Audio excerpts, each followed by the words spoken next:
Welcome to Jesus Changes Everything, a daily podcast dedicated to providing a fresh look at the ancient and glorious truth that Jesus not only reigns, but is busy about the business of bringing all things under subjection, that celebrates the wonder and the glory that he has been given all authority in heaven and on earth.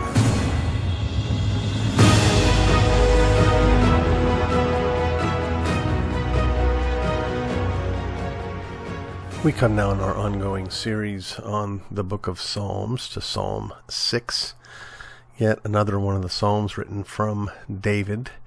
The sort of subtitle is A Prayer of Faith in Time of Distress to the Chief Musician with Stringed Instruments on an 8-stringed harp.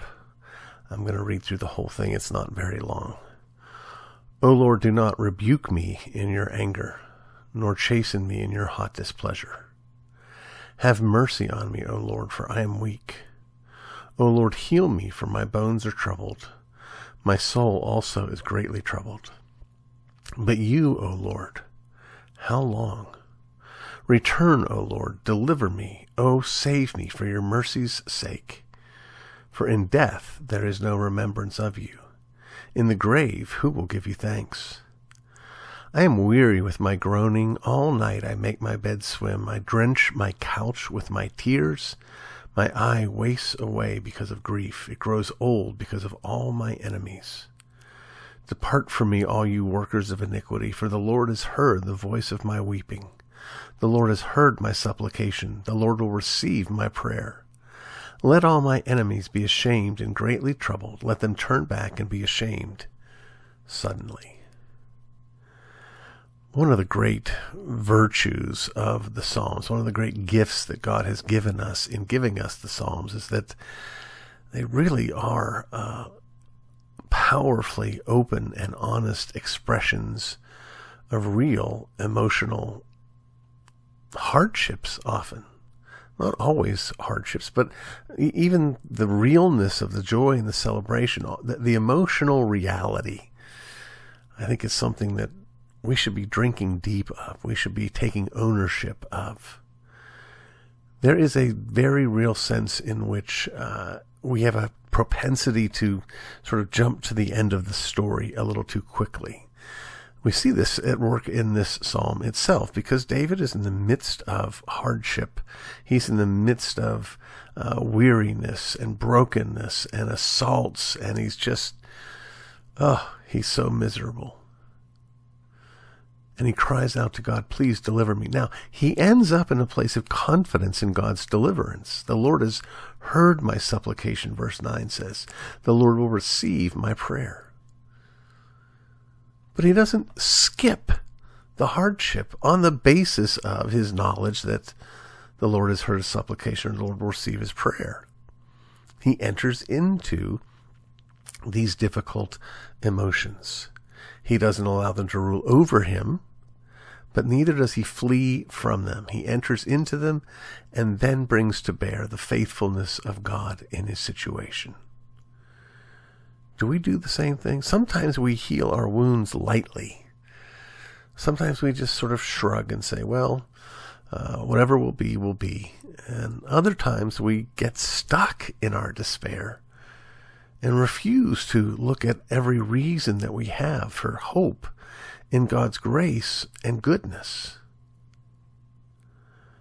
But we can do that. We can enter into that grace if we will enter into the hardship. My stars is David in agony here in this psalm. And he recognizes, this is another thing I love about this, he recognizes that the hardship that he's going through is not a result of God being unfair or God being distant. He acknowledges, David does, his own sin. He says, please don't chasten me in your hot displeasure. Have what? Mercy on me, O Lord, for I am weak. Lord, I can't stand this judgment. I can't stand this hardship.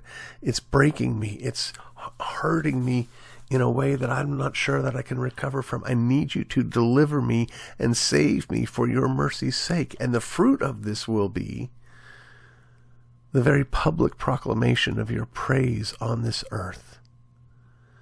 If I'm dead, I won't be able to do that. But I know that you have heard the voice of my weeping. Wouldn't that be a deep and profound comfort to you in your hardship? And remember, again, David hasn't yet been rescued. He hasn't been delivered. But his knowledge, his knowing that he will be heard, or that he has been heard, is sufficient to keep him from drowning in his woes.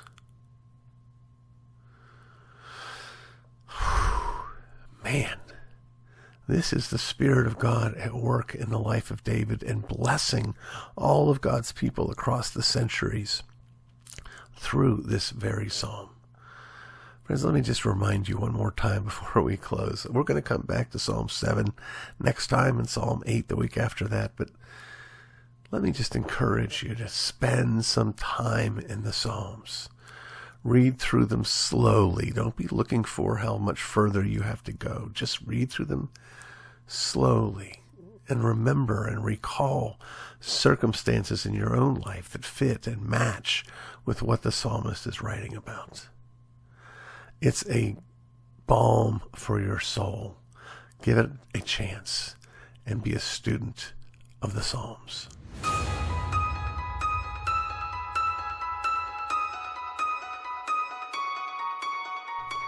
It's time once again for another one of our Atin segments, and today I'd like for us to consider the expression that goes Servum Arbitrium. Servum Arbitrium.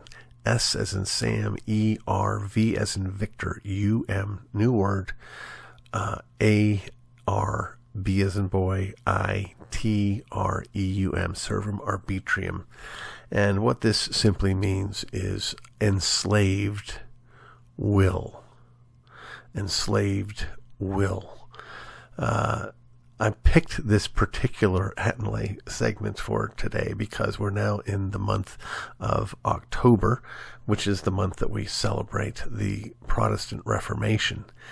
And if you know much about the Protestant Reformation, you know, of course, that central to it, and in fact the reason we celebrate this time of year, is because it was Martin Luther, who was a Roman Catholic scholar and priest who nailed the 95 Theses on the church door in the town where he taught.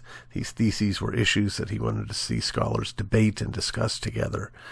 And that was the sort of the impetus that sparked the Reformation. Well, at the time of the Reformation, there were others who were sort of pushing against some of the flaws and weaknesses in the Roman Catholic Church at that day, one of whom was a gentleman by the name of Erasmus of Rotterdam.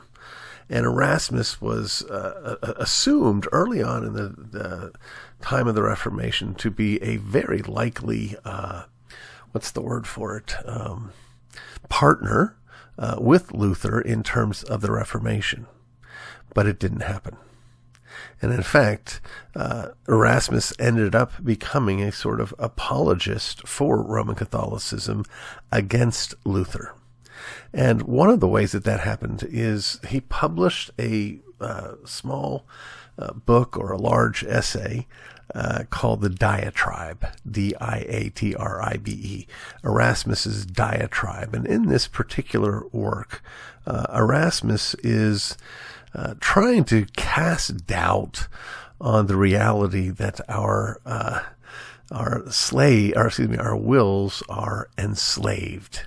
He's trying to argue for a free will in the sense that we all have the capacity in ourselves to do what is right. But he's not really arguing it that hard. Instead, what he's really saying is, it doesn't really matter. And we don't really know. So just essentially leave it alone. Don't worry about it. Well, Luther worried about it. He took up pen to respond to Erasmus and his diatribe, and wrote what is almost certainly the most well-known of Luther's writings, a book called The Bondage of the Will, De Servo Arbitrium. Same word that we're considering today, the bondage of the will. And in this book, The Bondage of the Will, Luther sort of goes line by line through the diatribe and just absolutely demolishes Erasmus and his argument. As the saying goes, he not only knocked him down, but he dusted off the spot on which Erasmus had stood. Luther was not a gentle writer. He had a long streak of sarcasm and snideness in him that just came out to play in this book. For a long time, it was my favorite book, I think, because it brought together two of my favorite things. One, the sovereignty of God and salvation, and sarcasm. I'm still delighted for what a good job it does in defense of the sovereignty of God and salvation. Hopefully, over time, learning to be a little bit more skeptical about sarcasm and its value. So, back to the phrase itself. Are our wills free or are they bound? And what Luther explains very clearly is that they are both, depending on how you look at it. Our wills are free in the sense that they are not under the control of something outside of them. Our wills are not like a sock puppet with somebody else's hand in control. Our wills are free in the sense that we will do what we want to do. The lack of freedom, however, comes in this way. We will always, apart from the grace of God, want to do what's wrong. We will always want to do what's wrong. Are you free to do the right? Well, in one sense, yes. No one's stopping you. In another sense, no, because the only one stopping you is you. It's the same way with God, by the way, only the other way around. Is God free to do evil? Well, who's going to stop him? He's God. Well, the reason God's not free to do evil is because God's God. It's not his nature to do evil. He can no more act against his own nature than we can. And in that sense, believe it or not, you could argue that his will is bound as well. Bound in the same way. In fact, I've often helped folks dealing with this struggle about God's sovereignty and man's free will. I said, look, we are as free as God is, and God is as bound as we are. We're both free to do what we want. We're both not free to do what we don't want. The problem is what we want, apart from his grace, is to do bad. So that's what it means to have our will enslaved.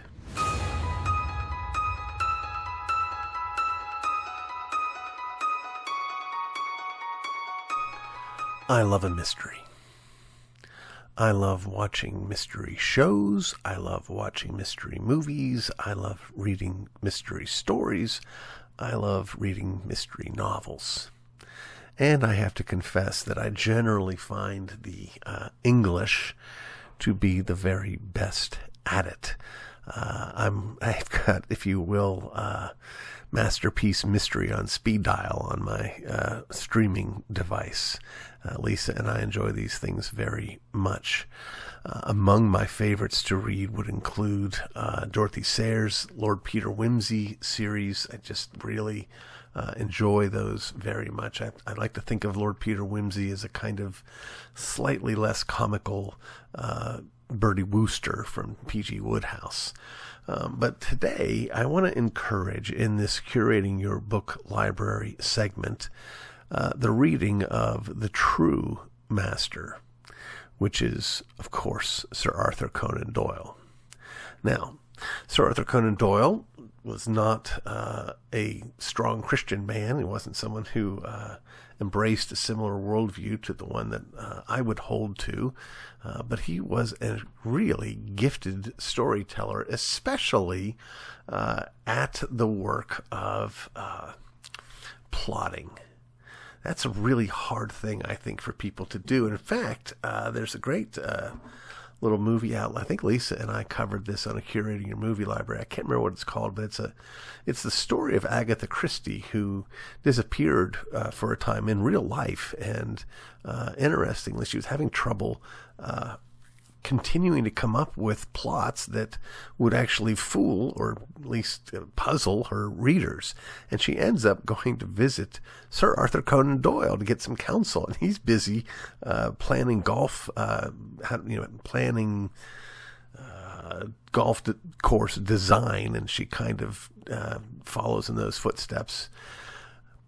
But boy, howdy, could he write these good plots. He had that knack, that gift. Now, excuse me, one of the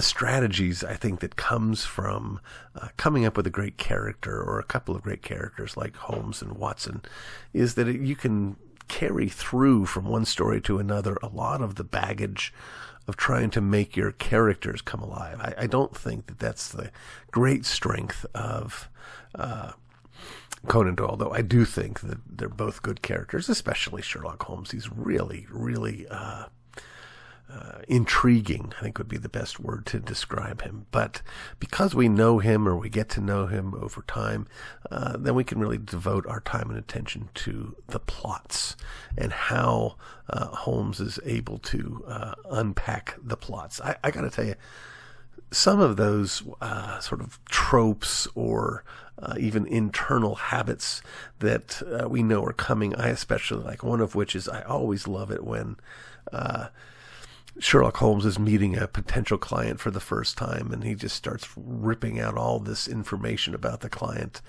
You know, I understand that you served in the Caribbean for several years. I see that you have recently lost a great deal of weight, and blah, all this stuff that he just concludes based on what he's observing. And the client's like, well, heck, if he can figure all that out about me, then let's get him out there. Let's get him to go to work and solve my problem. I love that part too. I love the what's the word for it?